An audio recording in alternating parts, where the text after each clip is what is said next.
Welcome to Anand education academy. మనము APBC group 2 మెయిన్స్లో భాగంగా ఇండియన్ పాలిటీ, అసలు గ్రూప్ 2 అభ్యర్థులు ఇండియన్ పాలిటీ ఎలా చదవాలి లేదా ఎలా గుర్తుపెట్టుకోవాలి, ఏ టాపిక్ను ఎట్లా కరెంట్ అఫైర్స్ ఎలా మిక్స్ లేదా కన్విన్స్ చేసుకొని చదవాలో ఈ వీడియోలో మీకు చెప్తాను. ముందుగా మనకు ఏపీబీసీ గ్రూప్ 2 మెయిన్స్లో ఇండియన్ పాలిటీ భారత రాజ్యాంగం మనకు 75 మార్కులకి ఉంది. ఎంత? 75 మార్క్స్కి ఉంది.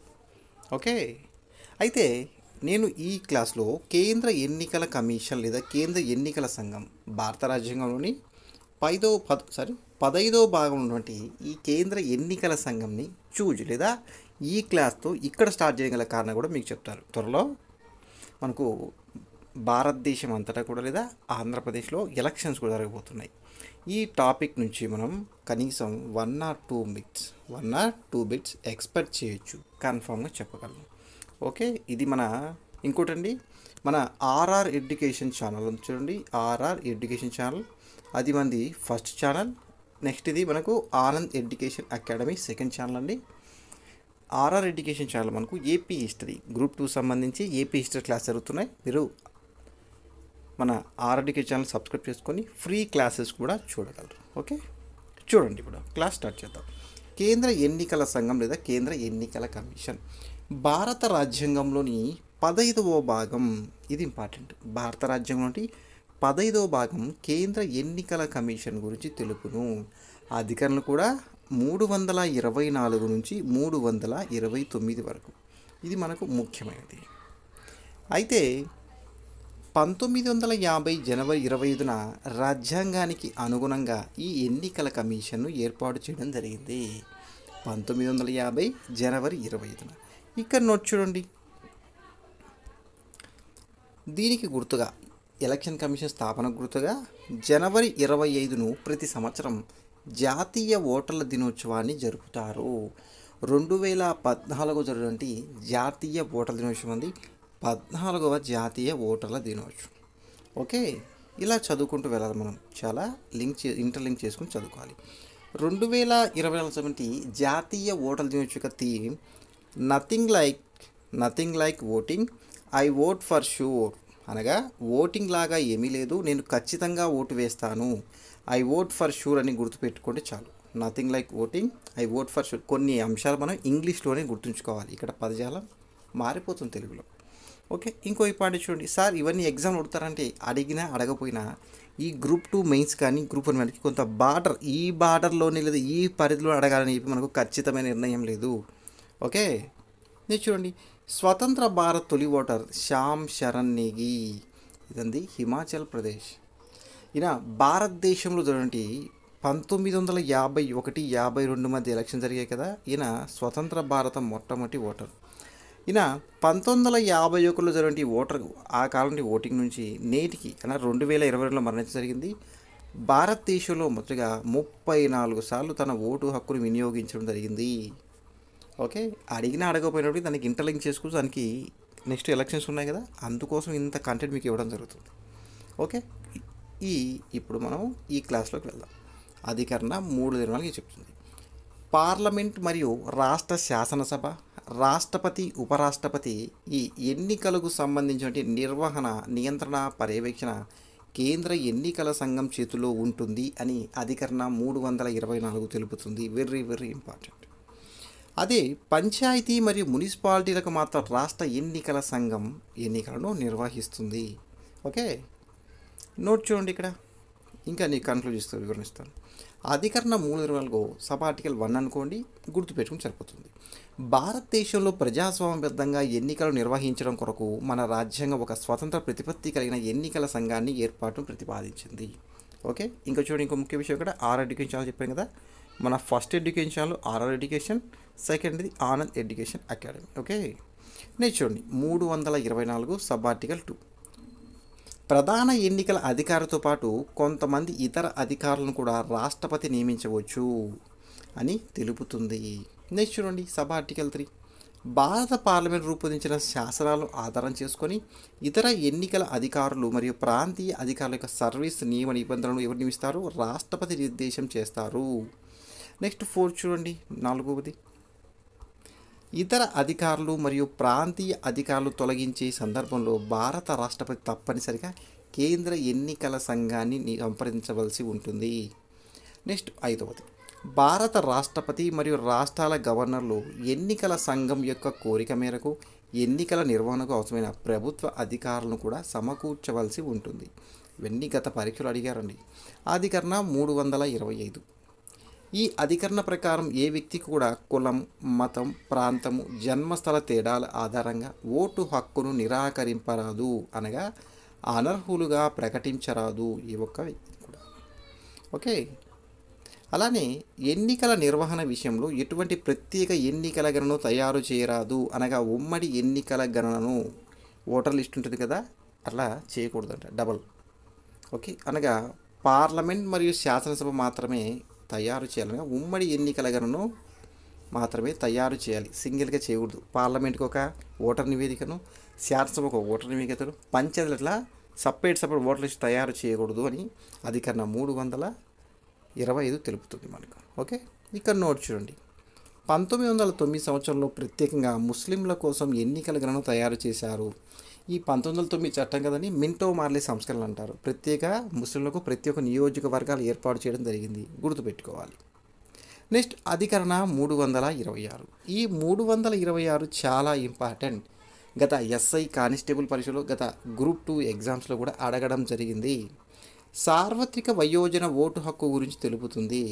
అలానే లోక్సభ మరియు రాష్ట్రాల విధానసభలు జరిగే ఎన్నికలన్నీ కూడా సార్వత్రిక వయోజన ఓటు హక్కు ప్రాతిపదికపై నిర్వహించాలి. ఈ అధికరణ చాలా ఇంపార్టెంట్ అండి. నెక్స్ట్ చూడండి. అయితే భారత రాజ్యాంగం ప్రకారం 18 సంవత్సరాల వయసు కలిగిన వారందరూ కూడా ఓటు హక్కును కలిగి ఉంటారు. ఇక్కడ నోట్ చూడండి. 1989లో చేసినటువంటి 61వ రాజ్యాంగ సవరణ ప్రకారం 1989 చేసినటువంటి 61వ రాజ్యాంగ సవరణ ప్రకారం లోక్సభ మరియు రాష్ట్ర శాసనసభలు జరిగే ఎన్నికల్లో ఓటు వేసే వయసును తగ్గించడం జరిగింది. దీని ద్వారా ఓటు వేసే వయసును 21 సంవత్సరాల నుంచి 18 సంవత్సరాలకు తగ్గించడం జరిగింది. ఇది ఇంపార్టెంట్ మనకు. ఏ రాజ్యాంగ సవరణ అడుగుతారు? 1989 61వ రాజ్యాంగ సవరణ 18 నుంచి 21 చేశారు. ఆనాటి భారత ప్రధాని రాజీవ్ గాంధీ గారు. అలానే భారత రాజ్యాంగ అమలు కాలం నాటికి ఓటు వేసే వయసు అంటే 1950 కాలంలో మనకు రాజ్యాంగం అమలుకు వచ్చే వయసు అంతా 21 సంవత్సరాలు ఉండగా ఉంది. నేటికి 18 సంవత్సరాలు రన్ అవుతుంది. ఏ రాజ్యాంగ సవరణ? 1989 61వ రాజ్యాంగ సవరణ. చాలా ఇంపార్టెంట్. అయితే సంబంధిత స్థలాల్లో నివాసం ఉండని వ్యక్తులకు, మతి స్థిమితం లేని వ్యక్తులకు, జైల్లో నిర్బంధింపబడిన నేరస్తులకు చట్టసభలు నిర్ణయించే ఇతర నిబంధనల కారణంగా అనర్హుడిగా ప్రకటించవచ్చు లేదా ఓటు హక్కును నిరాకరించవచ్చు. ఇది ఇంపార్టెంట్. ఓకే, అధికరణ 327. భారతదేశంలో రాజ్యాంగబద్ధ సంస్థల ఎన్నికల నిర్వహణ కోసం అవసరమైన చట్టాలన్నిటినీ కూడా పార్లమెంట్ రూపొందిస్తుంది. అనగా కేవలం పార్లమెంట్ ఎన్నికల కోసం మాత్రమే కాకుండా రాష్ట్రాల శాసనసభలకు సంబంధించిన ఎన్నికల చట్టాలను కూడా పార్లమెంటే రూపొందిస్తుంది. అధికరణ 327 తెలుపుతుంది. నెక్స్ట్ అధికరణ 328.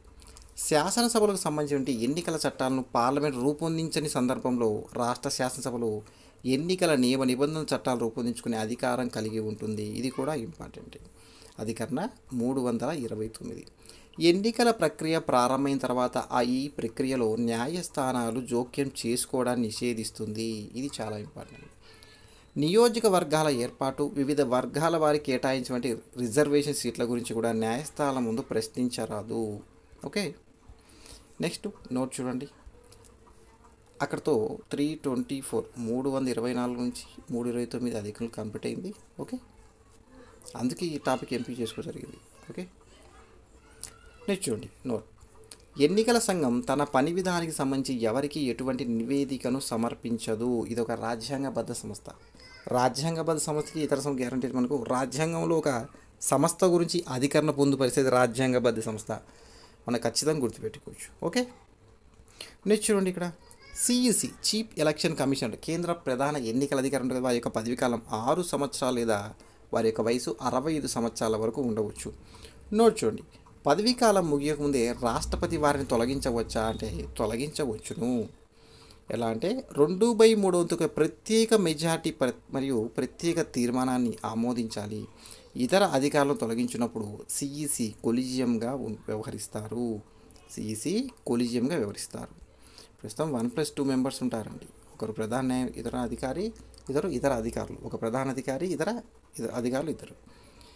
సిఈసి సూచనల మేరకు ఇతర అధికారులను రాష్ట్రాల్లోని అధికారులను రాష్ట్రపతి తొలగించవచ్చు. ఇక్కడ రాష్ట్రపతిని మనం గుర్తుపెట్టుకోవాలి. కేంద్ర క్యాబినెట్ యొక్క తీర్మానం లేదా ఆమోదం వరకు. ఓకే. ప్రారంభంలో అంటే 1989 వరకు అంటే ఏంటి, ఎప్పుడు ప్రారంభమైంది? 1950 అని చెప్పాను కదా. అప్పటి నుండి 1989 వరకు ఎన్నికల సంఘం ఏకసభ్య కమిషన్గా ఉండేందుకు ఒక ప్రధాన అధికారే ఉండేవారు. అయితే 1989లో రాజీవ్ గాంధీ ప్రభుత్వం త్రిసభ్య కమిషన్గా మార్చింది. అంటే 1+2 మెంబర్స్. ఇప్పుడు కూడా 1+2 మెంబర్సే ఉన్నారు, గుర్తుపెట్టుకోవాలి. అయితే 1990లో విపి సింగ్ ప్రభుత్వం తిరిగి ఏకసభ్య కమిషన్గా మార్చింది. 1993 అక్టోబర్లో పివి నరసింహారావు గారి యొక్క ప్రభుత్వం తిరిగి త్రిసభ్య లేదా త్రిసభ్య అంటే ఏంటి, ఏకసభ్య అంటే ఏంటి, ఒక సభ్యుడిగా ఉంటే ఒక సభ్య ఏకసభ్య అంటారండి. త్రిసభ్య ఇద్దరు ముగ్గురు ఉండేదని త్రిసభ్య, ముగ్గురు ఉంటే త్రిసభ్య లేదా బహుళ సభ్య అని కూడా అనొచ్చు. కమిషన్గా మార్చింది. అయితే ప్రస్తుత ప్రధాన ఎన్నికల కమిషనర్ ఈయన 25వ వ్యక్తి రాజీవ్ కుమార్ అండి, రాజీవ్ కుమార్. అయితే ఇతర అధికారులు ఇద్దరు చెప్పాం కదా. 2024 మార్చి 14న జ్ఞానేష్ కుమార్ మరియు సుఖబీర్ సింగ్ అనే సంధు ఇతర అధికారులు కలరు నియమితులయ్యారు. నెక్స్ట్ చూడండి, భారతదేశ మొదటి ప్రధాన ఎన్నికల కమిషనర్ సుకుమార్ సేన్. ఎవరు? సుకుమార్ సేన్. 1950-58 కాలకి చాలా ఎగ్జామ్స్ అడిగారు. మొట్టమొదటి ప్రధాన ఎన్నికల కమిషనర్ సుకుమార్ సేన్, గుర్తుపెట్టుకోవాలి. సార్ గ్రూప్ 2 ఎగ్జామ్ అడుగుతారా? అడిగినా అడగపోయినా మనం మంతుగా ప్రతిదీ కూడా గుర్తుపెట్టుకోవాలి. ఓకే. అయితే ఎక్కువ కాలంగా చీఫ్ ఎలక్షన్ కమిషన్ ప్రధాన ఎన్నికల అధికారి పనిచేసిన వారు కేవీకే సుందరం. ఎవరు? కేవీకే సుందరం. 1950 నుంచి 67 కాలం. అతి తక్కువ కాలం పనిచేసిన వారు నాగేంద్ర సింగ్. సార్ ఈ కాలంలో తక్కువ కాలం ఎక్కువ కాలం అడగట్లేదు కదంటే నేర్చుకున్నాం, తప్పే ఉంది అక్కడ, అడగకూడదు ఏం లేదు కదా. కనీసం ఎక్కువ కాలం తక్కువ అడగపోయినా మొదటి వ్యక్తి లేదా ప్రస్తుతం వ్యక్తి లేదా ఈ బాటలో అయినా అధికారులను వయోజన ఓటు హక్కు గురించి, కొత్తగా ఎలక్షన్ కమిటీ విజిల్ అనే యాప్ గురించి, మదాత జంక్షన్ గురించి ఉన్నాయి కదా, బ్రాండ్ అంబాసిడర్స్ గురించి ఇవి ఉన్నాయి కదా, వాటి గురించి చూసుకోవాలి మనం. ఓకే. అయితే తాత్కాలిక చీఫ్ ఎలక్షన్ కమిషన్ పనిచేసిన ఏకైక మహిళ విఎస్ రమాదేవి 1990 కాలంలో చేశారు. అయితే ఇదని ఇంపార్టెంట్ మనకి. టిఎన్ శేషన్ ఈయన 15వ ప్రధాన ఎన్నికల అధికారి. 1990 మరియు 96 మధ్య కాలంలో పనిచేశారు. నోట్ చూడండి, భారత్లో ఎన్నికల సంస్కరణలు ప్రవేశపెట్టిన వారు ఈ టిఎన్ శేషన్ గారు. అలానే నేటి మనం ఓటు హక్కు వినియోగించినప్పుడు ఓటర్ ఐడెంటిటీ కదా, ఈ ఓటర్ ఐడెంటిటీని ప్రవేశపెట్టిన వారు కూడా టిఎన్ శేషన్, గుర్తుపెట్టుకోవాలి. ఈయన చూడండి, రామన్ మెగాసెసే అవార్డు పొందిన వ్యక్తి ఎవరు? టిఎన్ శేషన్ ఉన్నారు, జిఎండి లింగ్డో ఉన్నారు. లింగ్డో ఇద్దరే ఉన్నారు ఎన్నికల కమిషన్లో. టిఎన్ శేషన్కి 1996లో, లింగ్డోకి 2003లో రావడం జరిగింది. ఇక నోట్ చూడండి, టిఎన్ శేషన్ యొక్క ఆత్మకథ throw the broken glass important. Throw the broken glass ఎవరి యొక్క ఆత్మకథ అంటే టిఎన్ శేషన్ది. ఓకే. ఇలా కరెంట్ అఫైర్స్కి ఈవెంట్గా కన్విన్స్ చేసుకొని చదువుకోవాలి. ఇక చూడండి కొన్ని ముఖ్యమైన అంశాలు చూద్దాం. ఈవీఎం అంటే ఏంటి? ఎలక్ట్రానిక్. ఈ అబ్రివేషన్ కూడా అడిగారు. EVM electronic voting machine. వీటిని దినేష్ గోపాలస్వామి కమిటీ సిఫారసు మేరకు 1981లో భారతదేశంలో మొదటిసారిగా కేరళ రాష్ట్రంలో ఉపయోగించారు. ఇది ఇంపార్టెంట్. అయితే పూర్తి స్థాయి ఈవీఎంలను 1999లో గోవాలో ఉపయోగించడం జరిగింది, గుర్తుపెట్టుకోవాలి. ఇక నోట్ చూడండి, ఒక ఈవీఎంలో 3840 ఓట్లు పోలగును. అడుగుతాడు కాదు, మనం గుర్తుపెట్టుకుంటే చాలు. ఇక్కడ చూడండి, నెక్స్ట్ నోటా అంటే none of the above abbreviation important. గత ఎస్ఐ మెయిన్స్ ఎగ్జామ్ అడిగారు, అనగా పైవారు ఎవరు కాదు అర్థం. నోటాను విఎస్ కృష్ణమూర్తి యొక్క కమిటీ సిఫారసు మేరకు 2013లో ఢిల్లీలో మొదటగా ఉపయోగించారు. ఈ నోటా బటను ఈవీఎం యొక్క చివరి బటన్ అంటే 16వ బటన్గా చివరిలో ఉంటుంది. నోటా నన్ ఆఫ్ ద అబోవ్. ఇంకా ముఖ్యమైన అంశం చూడండి, వీవీప్యాట్. ఇవాళ సుప్రీంకోర్టు తీర్పు జరిగింది. కొన్ని రాజకీయ పార్టీలు, కొన్ని సంస్థలు 100% ఎలక్షన్ అయిపోయినాక వీవీప్యాట్లు లెక్కించబడితే సుప్రీంకోర్టు కొట్టివేసింది. ఇది ఇంపార్టెంట్, కొట్టివేసింది, మేము అవసరం లేదని చెప్పింది. Okay. VVPAT voter verifiable paper audit trial. VVPAT చాలా ఇంపార్టెంట్ అబ్రివేషన్. మొన్న ఏపీ ఆంధ్రప్రదేశ్ వంటి కానిస్టేబుల్ ఎగ్జామ్లో ప్రిలిమ్స్లో ఎగ్జామ్ అడిగారు. వివిప్యాట్ మొదటిగా ఇక్కడ ఉపయోగించారని కావాలంటే పేపర్ తీసుకొని చెక్ చేసుకోండి.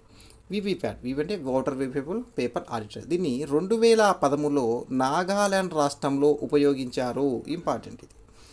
ఓకే, కొన్ని ముఖ్యమైన అంశాలు. పోస్టల్ బ్యాలెట్ ఓట్ 1999లో ప్రవేశపెట్ట జరిగింది. పోస్టల్ బ్యాలెట్ ఏంటండి, ఎలక్షన్ డ్యూటీ వేసి ఉంటారు కదా టీచర్స్ కానీ ఉద్యోగులు కానీ, వాళ్ళకి ఒక పోస్టల్ బ్యాలెట్ పత్రం ఉంటుంది, వారు ఓటు వేసి పోస్ట్ చేయవచ్చు, దాన్ని పోస్టల్ బ్యాలెట్ ఓట్ అంటారు. ప్రాక్సీ ఓట్ లేదా ప్రతినిధి ద్వారా ఓట్ 2003లో ప్రవేశపెట్టే. దీన్ని సాయుధ దళాలకు చెందినటువంటి ఓటర్లు ప్రతినిధి ద్వారా ఓటు వేసే సౌకర్యం కలిగి ఉంటుంది. అతని కాబట్టి తన యొక్క మెంబర్ని వెళ్ళవచ్చు.